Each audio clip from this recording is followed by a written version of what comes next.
Bonjour à tous, bienvenue. Un conseil des ministres va se tenir aujourd'hui en présence du chef de l'État Alassane Ouattara. À l'ordre du jour, les questions de développement du pays. Nous reviendrons donc sur cette information.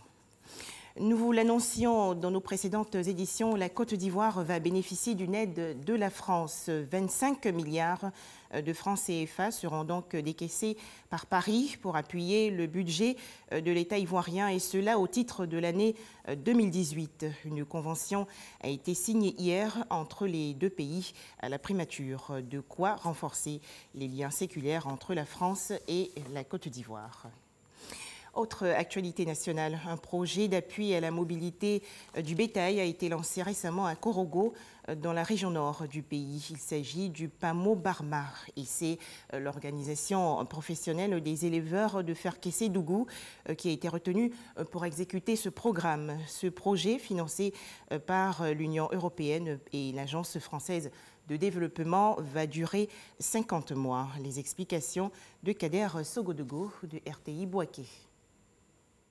La mobilité des troupeaux puis leur accès aux ressources pastorales et à des marchés porteurs n'est pas toujours aisé.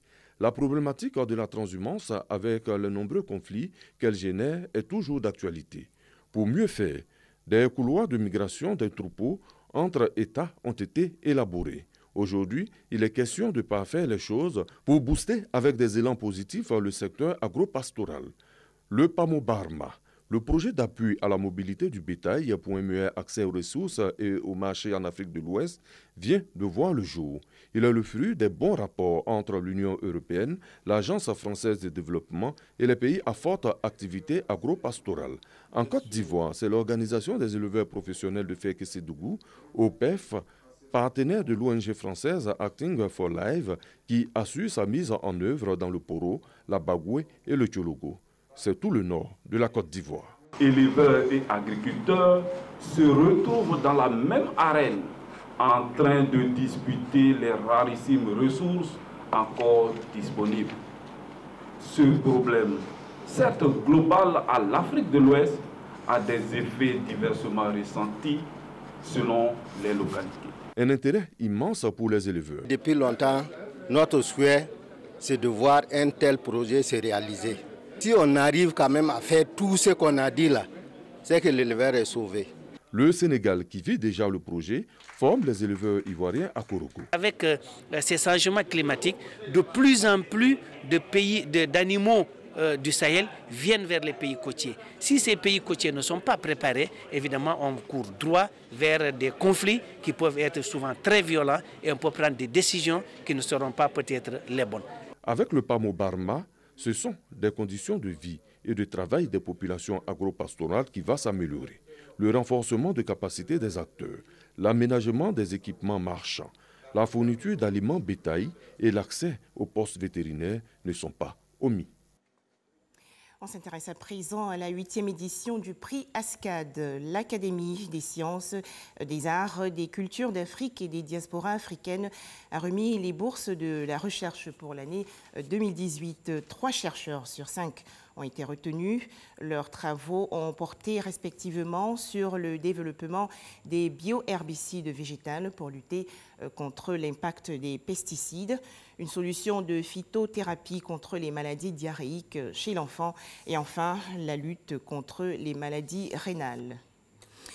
Ali Bongo se remet peu à peu de sa maladie. Le président gabonais va quitter aujourd'hui l'hôpital de Riyad, en Arabie Saoudite, où il était hospitalisé depuis plus d'1 mois. Ali Bongo va donc finir sa convalescence au Maroc.